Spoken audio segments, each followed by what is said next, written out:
ለምን ስራ ሰርቶበታል። የባከነ ጊዜ ሁልጊዜ እንደምለው እኔ ለአባቶቻችን ቅዱሳን የባከነ ጊዜ የላቸው፣ የባከነ ገንዘብ የላቸው።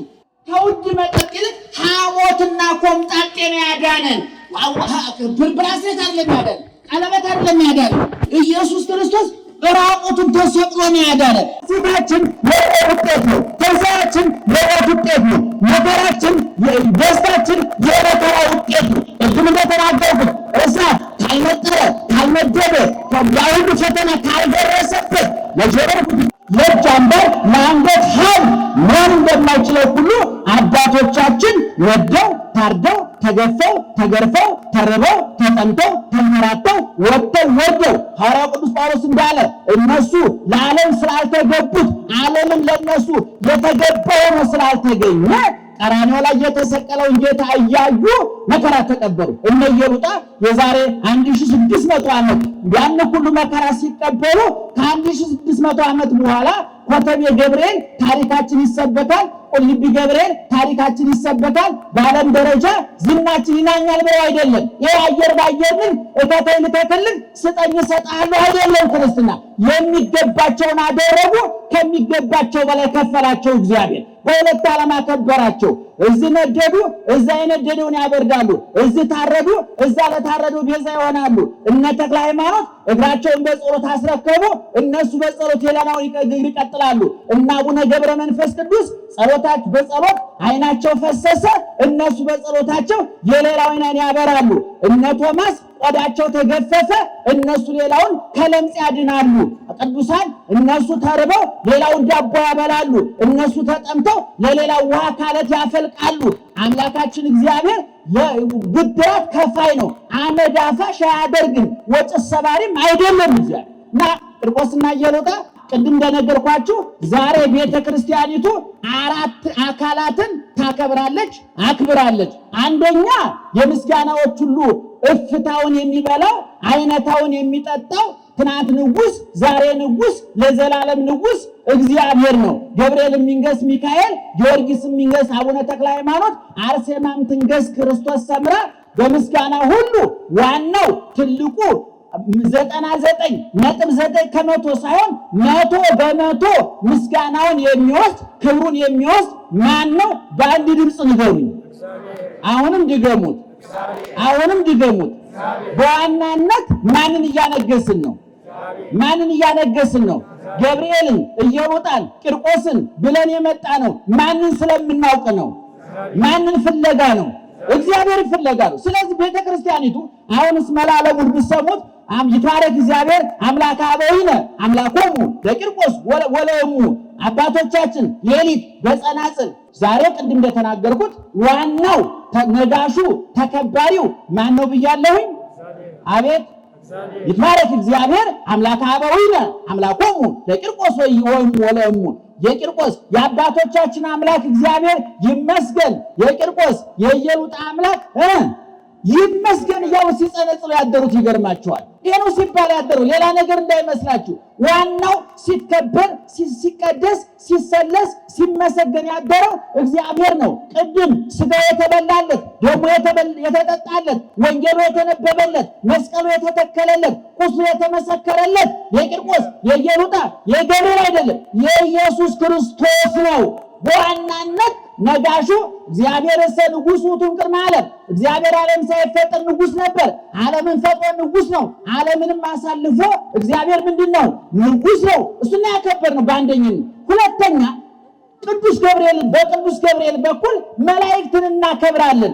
መላእክት ስራቸው ምንድነው? ሐዋርያው ቅዱስ ጳውሎስ በዕብራውያን 1:14 ላይ ወመላእክትሰ መንፈስ እሙንቱ እለ ይትፌነው በእንተ እለ ሀለዎሙ ይረሱ ሕይወተ ዘላለም።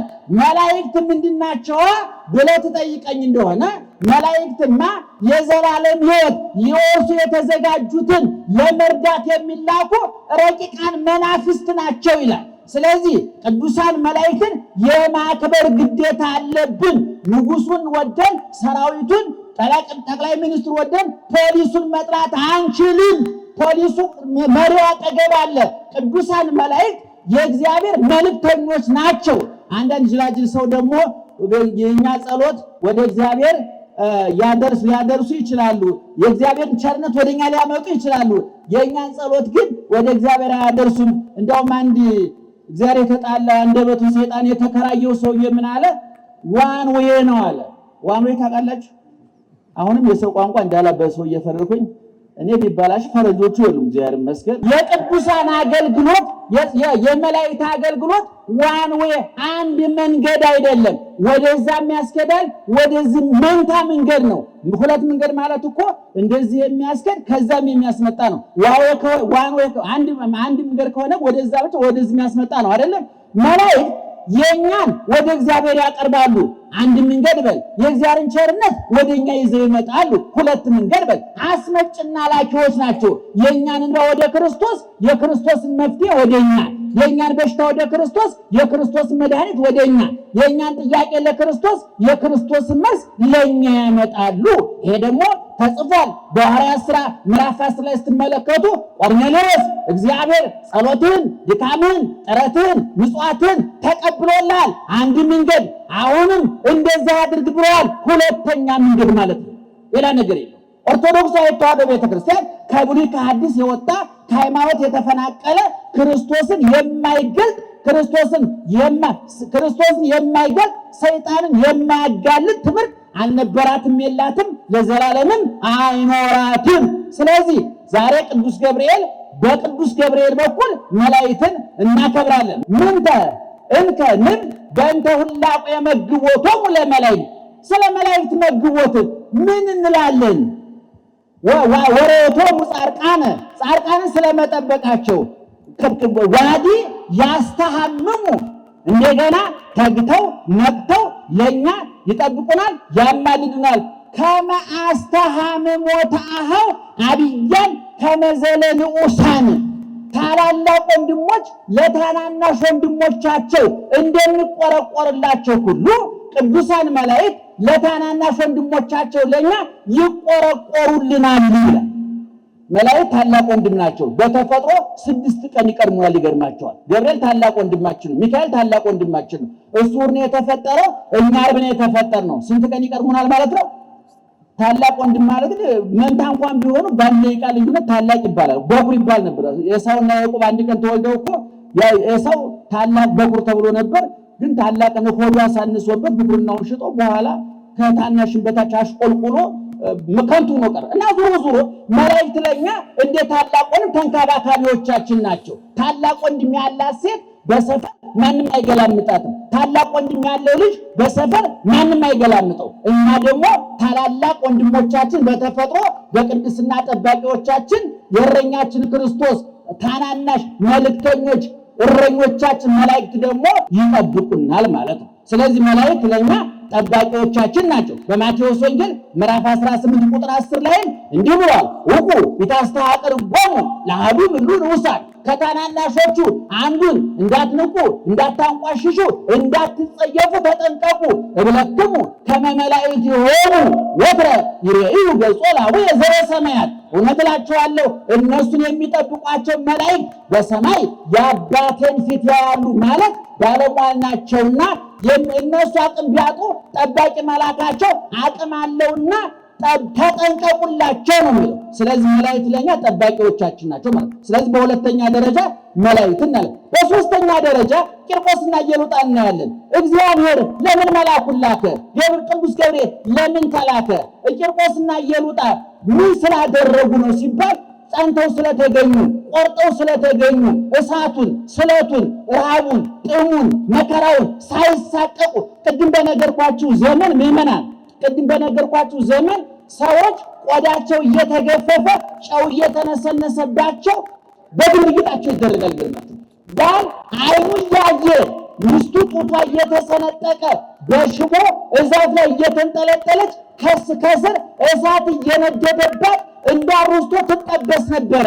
በዛ ዘመን ሚስት አይኗ እያየ ባሏ እጅጉ እየተቆራረጠ በእሳት እየተጠበሰ አጥንቱ እየተቀጠቀጠ ደሙ እየፈሰሰ ስጋው እየተቆራረሰ መከራ ይቀበል ነበር። ለምን ሲባል ንገሩኝ? ለማን ሲባል ንገሩኝ? ለማን ብለው? ለክርስቶስ ብለው ክርስቶስ መስቀል ላይ ሲሰቀል ግን እንኳን ባርኒሽ ሊቀባ መስቀሉ ሻካራ ቆዳ የሚልጥ ነበረ።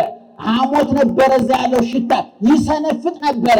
ነገር ግን በውስጥ ለአፍንጫ ቢሰነፍጥ ለውስጥ ደግሞ የነፍስ ቀለቧ ነው። የኢዮብ ቁስል ለሚስቱ አጸየፋ ሽታው አለ፣ ለእግዚአብሔር ግን እንደ ዕጣን መስዋዕት እንደ ዕጣን መዓዛ መስዋዕት ነበር ያለ መጽሐፋችን። እና እንግዲህ እነዚህ ቂርቆስና ኢየሉጣ እናትና ልጅ ናቸው። መከራ ጸናባቸው። እናቲቱ ልጇን ይዛ ተሰደደች ወደ ሌላ ሀገር መከራ የለም ብላ። እዛም ስትሄድ ያ የሸሸች ሰው ያገኛት። አንቺ ዝም ብላ መጣሽ? ማነሽ አንቺ? እንደገና ጠየቀ። እኔ ሊቀ ጳጳሷን ፓትርያርኳን ጠቀሰች። እኔ አንጌቤናይ ወልደ አንጌቤናይት ይላል መጽሐፋችን። ዋዜማው ምን ይላል? ዋዜማው አንጌቤናይ ማለት ቅምጥል የሞላለት የተደላደለ የመሳፍንት የመኳንንት ወገን ማለት ነው። እኔ በምዕመናን በእነ ቅዱስ ጊዮርጊስ ዘመን መከራ የተቀበሉ ሰዎች ኑሮ የሰለቻቸው አይደሉም። ሕይወት እጅጃላቸው ያንገሸገሻቸው አይደሉም። የሚበላ የሚጠጣው የሚለበሰው የተትረፈረፈው ቅዱስ ጊዮርጊስ ወርቁን በትኖ ነው እንደ ወርቅ የቀለጠው። መንግስቱን ትቶ ነው መንግስተ ሰማያት የገባው። እና እኔ አንጌቤናዊ ነው ልጄ፣ እኔም አንጌቤናዊት ነኝ የታወቅኩ ነኝ ማለቷ ነበረ። ስምሽ ማን ነው አላት። የትኛውን ልንገርህ? የጊዜው መጠሪያዬን ነው ሞት የሚሻገረው ነው አለችው። አይ የጊዜውን ከፈለክ ኢየሉጣ እባላለሁኝ፣ የዘላለሙ ከፈለክ ደግሞ ክርስቲያን ነኝ አለችው። ኢየሉጣ ምን አለች? ሁለት ስም ነው ያለኝ፣ አንዱ ስሜ ኢየሉጣ፣ አንዱ ስሜ ክርስቲያን ይባላል። አንዱ ለጊዜው አንዱ ለዘላለሙ ያገለግላል። አረብ ሀገር የምትሄዱ እህቶቻችን እዚህ ወለተ ማርያም ናቸው፣ እዛ ደግሞ ከድጃ ናቸው አይደለም? ደጋጋችኋል። እንኳን አደረጋችሁት። አብርሃም ይገርም። እናንተ ስታውት አብርሃም እኮ ጨንቆት ሚስቱን ሳራን እህቴ ናት አለ። እናንተ ከአብርሃም ትበልጣላችሁ እንዴ? ገብረ ማርያም መሐመድ ተብለ በልተና ወለተ ማርያም ከድጃት በልተሽ ነው። ግድ የለም ያልፋል። ነገ አዲስ ቀን አለ። ሆድ ሞልቶ ጭንቅላት የሚጠይቅበት ዘመን ሲመጣ ያን ጊዜ እንነጋገርበታል። እና ያ ሰው ሕፃኑን ጠራው። አንተ ሕፃን፣ አንተ ደስ የምትል የምታምር ድንቡሽቡሽ ማለት ነው በእኛ ቋንቋ ወደ አማርኛ ስናመጣው። እውነትህን ነው። እኔ ደስታ አለኝ። ይገርምሃል፣ አንተ ግን ደስታ የለህም አለው። የ3 ዓመት ሕፃን የ50 ዓመቱን ባለስልጣን ማለት ነው። አያስደነግጥም? 47 ዓመት በእድሜ ይበልጠዋል። ይገርማል። ነገር ግን ከሕፃኑ ቂርቆስ ይልቅ ሕፃኑ ማንኛው ነው? ይሄ ሰውዬ ነው። እንዘ ሕፃን አረጋዊ ይባላል በመጽሐፋችን። እንዘ ሕፃን አይበው እግዚአብሔር ወፈነው ብሔረ ጽመት፣ ሕፃን ሳለ አከበረው እግዚአብሔር፣ መረጠው። በ3 ዓመቱ የ50 ዓመቱን ሰው አዋረደው። በ3 ዓመቱ የ80 ዓመቱ ሰው በለጠው። ቁም ነገር ሰራበት። የዛሬ ልጆች ታውቃላችሁ ንቅ ናቸው፣ አስተዋይ። እኔ አንዳንድ ጊዜ ልጆች ሳገኝና ልጆችን ሳይ እኔ እስከ 15 ዓመት ያለው እድሜያቸው ተሰርቆብና ብዬ አስባለሁ። አሁን ትልልቆች ታውቃላችሁ በ15 ዓመት ምን ታውቁ ነበር? እናንተ ታውቁ ነበር? እኔ አላውቅም ነበር። ይገርማቸዋል። ልጆች ዛሬ በ13 በ14 ዓመታቸው እኔ ኢንተርኔቱን እንዴት እንደሚያውቁት ስልኩን ወዲያው ነካክተው እንዴት እንደሚያውቁት። ነገሩ የሌላ ጉዳይ አይደለም፣ የመረጃ ቅርብነት ነው። እኛ ለምሳሌ እነሱ በሬ ቢመጣባቸው ይደነብራሉ። ከገጠር የመጣን በበሬ እንደነብር በመኪና እንደነበረው ይሄ የአካባቢ ጉዳይ ነው። ለምንም ተአምር የለም። ስለዚህ ዙሮ ትምህርቱን ለማጠቃለል ያህል ቂርቆስና ኢየሉጣ በዛ እሳት ነደደባቸው። የብረት ጋን ጥደው ድምፀ ለጽህርት ከመነጎድጓደ ክረምት የጋኑ የብረቱ ጋን ውሃው ሲፈላ ሲንተከተክ ብሏል ቅዱስ ያሬድ። እንደ ክረምት ነጎድጓድ ይሰማ ነበር አለ። እነዚህ ሁለት እናትና ልጅ እዛ እሳት ውስጥ ተጣሉ። እነሱ ወደ ውሃው ወደዛ ወደሚፍለቀለቀው ወደሚፈላው ወደ እሳቱ ወደ ጋኑ ሲወረወሩ ሰማያዊው ገብርኤል፣ ፈጣኑ ገብርኤል፣ መልአከ ብስራት ገብርኤል ለአናንያ ለአዛርያ ለሚሳኤል በመላክ ልምድ ያለው ገብርኤል የነደደውን በማብረድ የተቆረጠውን በመቀጠል ጨለማውን በማብራት ሞቱን ወደ ሕይወት እስራቱን ወደ መፈታት መቀየር የሚችለው ቅዱስ ገብርኤል ተምዘግዝጎ ጋኑ ውስጥ ገባ። ያ ይቀጥላል። እልልበው ግደለ ይገሙ። ስለዚህ ያ የሚፍለቀለቀው ውሃ ያ ይቀጥላቸዋል ተብሎ የታሰበው ውሃ መዝናኛ ሆነላቸው። ለዚህ ነው ምዕመናን ጭንቀት ከሞላበት ቤተ መንግስት ይልቅ ደስታ ያለበት እስር ቤት ይበልጣል ይባላል። ደስታ ከሌለበት ለምለም ቦታ ይልቅ በረሃ ይሻላል ይባላል። ክርስቲያን ማለት ምዕመናን እስር ቤት ሆኖ መንግስተ ሰማያት የሚታየው፣ በረሃ ሆኖ ገነት የሚታየው፣ በጾም ውስጥ ጥጋብ የሚታየው ማለት ነው ወገኖቻችን። ሰዓቱ በረደ፣ ቅዱስ ገብርኤል ተራዳይነቱን፣ ቂርቆስ እየሮጣ ቆራጥነታቸውን እግዚአብሔር ቸርነቱን አስመሰከረ። ኢኮኖሚው፣ ፖለቲካው፣ አለመግባባቱ፣ አለመደማመጡ፣ መገፋፋቱ እንደ ፍል ውሃ ያነፈረን የጠበሰን የቀቀለን እኔና እናንተ ደግሞ እሳቱ እንዲበርድ ውሃው እንዲቀዘቅዝ መከራው እንዲቀንስ እንባችን እንዲታበስ ጥያቄያችን እንዲመለስ ጉድለታችን እንዲሞላ ቅዱስ ገብርኤል ላከልን።